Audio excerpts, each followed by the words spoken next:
Greetings and welcome back to the channel Humanity, Facts and Mysteries. We usually assume that organized violence is one of the foundations of civilization. That as soon as people settle, armies appear, borders harden, power concentrates around those who can fight. War feels ancient, permanent, almost biological. But when we look carefully at the earliest large human communities, this assumption begins to break down. The first large settlements did not immediately build armies. They did not fortify themselves against constant external threats. They did not maintain permanent groups of specialized fighters. For a long period of early human history, large communities existed without institutionalized war. This doesn't mean violence did not exist. It means violence was not yet organized. Archaeological evidence from early Neolithic and Chalcolithic sites across Anatolia, the Levant, and parts of Southeast Europe shows something striking by its absence. There are no city walls in the earliest phases, no standardized weapons designed for mass combat, no mass graves indicating large-scale battles. Injuries appear, but they are individual, not collective. Conflict was real, but it remained personal and contained. These communities were not small camps, some numbered in the thousands. They had permanent architecture, long-term occupation, complex ritual life, and regional trade networks. They were civilizations in every sense except one. They did not treat violence as a system. What allowed this to work was not idealism, but structure. Early large communities were still socially transparent. People lived close together. Movement was limited. Reputation mattered deeply. Everyone's behavior was visible, remembered, and judged. Aggression carried immediate social consequences. There was no anonymity to hide behind, no distant authority to appeal to. Conflict had to be resolved within the group because there was nowhere else to send it. Social control existed, but it was horizontal rather than vertical. Norms were enforced through shared expectations, ritual, and memory rather than force. Authority was situational and temporary. Those with experience, age, or skill held influence but not command. No one ruled permanently because no one needed to. Religion reinforced this balance rather than undermining it. Sacred practices were embedded in domestic life. Ritual spaces were shared, not controlled by elites. Belief created cohesion, not mobilization.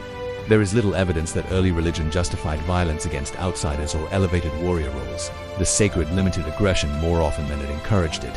Economically, these societies were cooperative but not naive. They farmed, stored surplus, crafted tools, and traded over long distances. Obsidian shells and other materials moved across regions, yet wealth did not concentrate dramatically. Storage was dispersed. Production remained household-based. Without accumulation, there was little incentive or capacity to support permanent fighters. This is critical. Organized war requires surplus. It requires specialization. It requires people who fight instead of produce, leaders who direct instead of participate, and systems that reward obedience. Early societies did not yet have the economic structure to make armies efficient, and as long as war was inefficient, it was avoided. Violence existed as a failure mode, not as policy. It erupted when relationships broke down, not as a tool for expansion. There was no standing force to project power outward. Influence spread slowly, through contact and imitation rather than conquest. This created a world where expansion was limited by cooperation rather than force. Communities grew cautiously. Encounters with others were negotiated, not dominated. Without armies, no group could easily impose itself beyond its immediate environment. But this balance was fragile. As populations increased, resources became unevenly distributed. Climate shifts created stress. Trade routes became more valuable. Contact between distant groups increased. Visibility declined. Reputation no longer traveled as far as people did. Social memory weakened.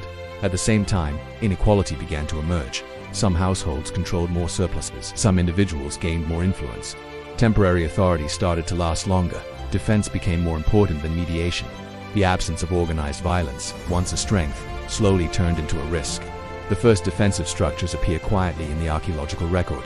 Not as symbols of domination, but of fear. Walls come before armies, protection comes before conquest. Communities began to formalize violence not to expand, but to survive in a world that was becoming less predictable. And once violence became formalized, it could not remain limited. Because organization changes behavior, it creates roles. It rewards efficiency. It turns defense into capacity, and capacity into temptation. Those who controlled force gained leverage. Leverage became authority. Authority demanded structure. This is where the first experiment began to transform, not in a single moment, not through collapse, but through necessity. And that transformation would permanently alter how human societies related to power, conflict, and each other. Once violence began to organize, it reshaped society in ways that were difficult to reverse. What started as temporary defense slowly became permanent structure. Those who coordinated protection gained influence. Influence turned into authority. Authority demanded continuity, and continuity required hierarchy. The creation of organized force changed not only how communities defended themselves, but how they understood power.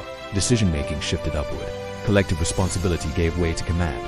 Conflict was no longer resolved internally through negotiation and memory, but externally through coercion. War stopped being a failure of the system. It became part of the system. This shift did not happen everywhere at once. Some communities resisted longer than others. Some delayed militarization through geography, isolation, or strong internal cohesion. But once neighboring societies adopted organized violence, non-militarized communities faced a dilemma: adapt or become vulnerable, and adaptation meant transformation. Armies required resources. Resources required control. Control created inequality. Those who managed violence began to manage surplus as well. Defense merged with administration. Protection merged with taxation. What had once been a communal effort became an institution. From this point on, war began to shape civilization rather than merely accompany it. Cities grew walls. Leaders justified authority through protection.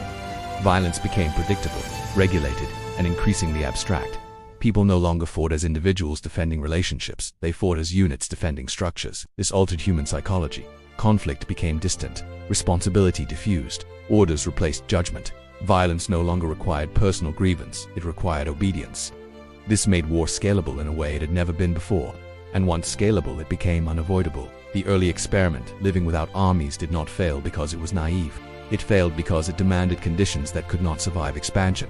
It required transparency, balance, and limited reach. Once societies grew beyond those limits, the system could not protect itself without changing into something else. Yet this first attempt remains deeply important. It shows that organized war is not the origin of civilization. It is a response to its growth. Humanity did not begin with armies, it learned to build them. And that learning came with consequences that still shape the modern world. We live inside systems built to manage violence long after the original threats have changed. Hierarchies, institutions, and borders all carry the imprint of that transition. They exist not because they are ideal, but because they once solved a problem that had no other solution at scale. The first large human communities remind us that another path once existed, a path based on cooperation rather than coercion, on balance rather than domination, on shared responsibility rather than enforced obedience. They did not create a perfect world, but they created a functional one. And once something has functioned, it can never be dismissed as impossible. History still holds many secrets, and this was only one of them. Which other first attempts of humanity should we examine next? Write your thoughts in the comments. Stay with humanity, facts and mysteries, because the world we live in is not the only world that ever worked. It is simply the one that remained.